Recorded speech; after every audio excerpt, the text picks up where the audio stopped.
इतना सुंदर चरित्र याद आया, नाम भी 2 दिन से याद आ रहा है, नामाचार्य श्री हरिदास ठाकुर इसी बंगाल की भूमि में हुए। जन्म से मुस्लिम थे, लेकिन भगवत कृपा उनके ऊपर हो गई, उनको उपाधि दी गई। जैसे लोगों के आगे परम पूजनीय श्री श्री लगाया जाता, ऐसे गौड़िया वैष्णव संप्रदाय में हरिदास ठाकुर को नामाचार्य कहते हैं। 3 लाख नाम रोज करते थे। तो जब मुस्लिम राजा को पता चला कि ये हमारे कुल खानदान का होते हुए भगवान का भजन करता है, हिंदुओं के देवता को गाता है, समझाया बुझाया नहीं माने, तो फिर कहा कि इसको मृत्यु दंड दो। तब किसी सेनापति ने कहा कि बोले मृत्यु दंड तो बहुत सरल होगा, इसको फांसी पर लटका देंगे, इसको क्या 2-4 मिनट दर्द होगा।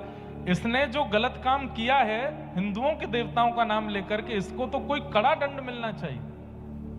बोले क्या दंड दें? बोले हाथ बांधो, पैर बांधो, बाजार में लेकर के निकलो और इस पर कोड़े बरसाओ। कोड़े में भी कील होनी चाहिए बड़ी बड़ी, तो वो कील जब इसके कोड़े पड़े और कोड़ा जब हटाया जाए तो पूरे शरीर को छीलते हुए निकले। राजा बोले उससे क्या होगा? बोले बाजार में जब बच्चा बच्चा इसको देखेगा, लोग इसको देखेंगे, तो कल को कोई भी, अरे मुस्लिम तो क्या, दूसरी जाति के क्या, हिंदू भी अपने देवता का नाम लेने में घबराएंगे जब देखेंगे कि ये दंड मिल रहा है।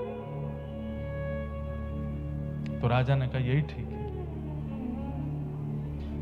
मैंने एक दिन बताया था, हरिदास ठाकुर पर जब कोड़े मारे जाते थे तो रक्त की बूंद नहीं की निकलती थी, पिचकारियां निकलती थी शरीर से। लेकिन जब वो कोड़ा पड़ता था और उस समय जब वो दोनों भुजा उठा करके और ऊंचे स्वर में बोलते थे हरि बोल हरि बोल हरि बोल, कोड़े बरसाने वाले के चरण पकड़ लेते थे और क्रोध में नहीं, नेत्रों में भाव भरे रहते, अश्रु भरे रहते। बोले बड़ी कृपा। मैं तो चाहता था कि मैं ऊंचे स्वर में नाम गाऊं, लेकिन मैंने पूरी ताकत लगाई, इतना ऊंचा स्वर मेरा पहले कभी नहीं प्रकट हुआ जितना ऊंचा स्वर आपके कोड़े मारने से प्रकट हुआ है, और मारिए।